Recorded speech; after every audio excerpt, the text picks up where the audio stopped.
Muito bem. Efeitos da prova ilícita. O efeito é o seguinte: as provas ilícitas são inadmissíveis no processo. Esse é o efeito. Elas não são admitidas no processo. Artigo 5º, inciso 55 da Constituição Federal. Artigo 5º, inciso 55 da Constituição Federal. São inadmissíveis. Então, há o direito de excluir a prova ilícita. Então, a prova ilícita, o efeito é o seguinte: ela será desentranhada através de uma decisão judicial. Desentranhada é excluída do processo e depois inutilizada, destruída, vai ser rasgada, queimada. Então, ela é desentranhada por decisão judicial e depois inutilizada por decisão judicial. Bom, o desentranhamento, então, é retirada da prova do processo. O juiz ordena que ela seja retirada para não influir no convencimento do magistrado. Por isso que ela é inadmissível, isto é, ela vai ser desentranhada do processo. Perceba, então, que antes da sentença, o juiz já pode excluir a prova ilícita. Ele não precisa esperar a sentença. Antes da sentença, ele já pode excluir a prova ilícita. Aliás, deve, né? Justamente para não ser influenciado. Ele dá uma decisão desentranhando a prova ilícita, mandando tirar dos autos. Preclusa esta decisão, isto é, quando não couber mais recurso contra esta decisão, daí, então, o juiz dá uma nova decisão para inutilizar a prova ilícita. Parágrafo 3º do artigo 157 do Código de Processo Penal. Inutilização é a destruição física da prova ilícita, queimar, rasgar. E as partes podem acompanhar, têm a faculdade de acompanhar esse procedimento de inutilização, esse procedimento de destruição da prova ilícita, as partes podem acompanhar. Ok? Bom, é vedada a inutilização em duas hipóteses. Em duas hipóteses, a prova ilícita não vai poder ser destruída.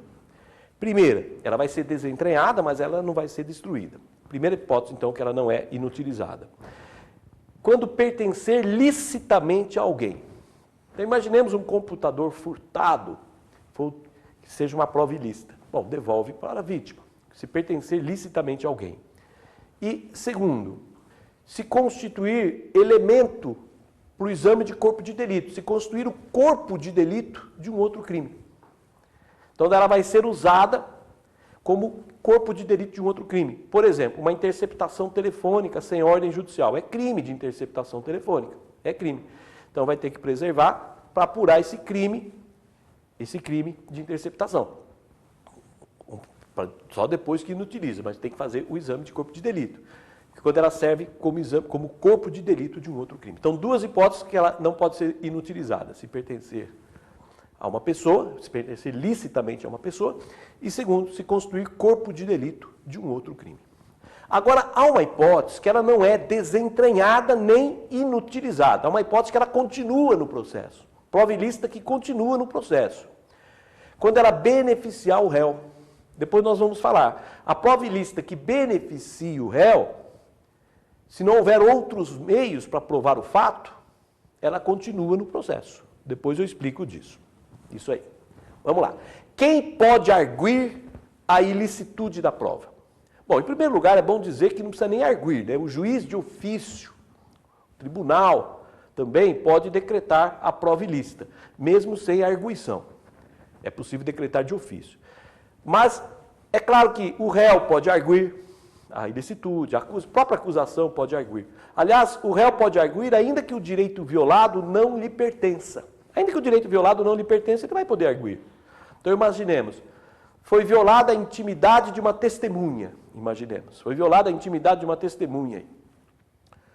O próprio réu pode arguir a ilicitude da prova por ter sido violada a intimidade de uma testemunha, mesmo não sendo afetada a intimidade dele.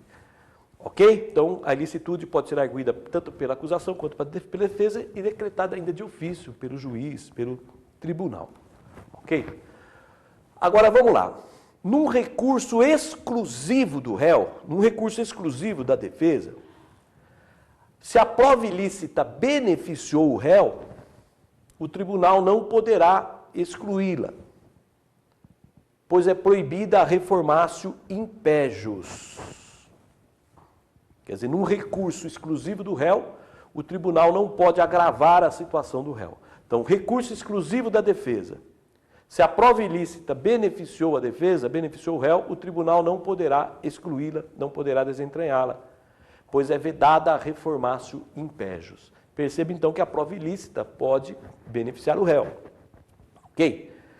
Agora, se a prova ilícita prejudica o réu, o tribunal de ofício manda desentranhar dos autos, exclui a prova, se a prova ilícita prejudicar o réu.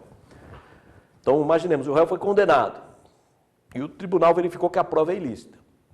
Aí é o seguinte, primeiro, o tribunal verifica que não tem mais nenhuma prova para condenar o réu. A única prova que tinha era aquela ilícita.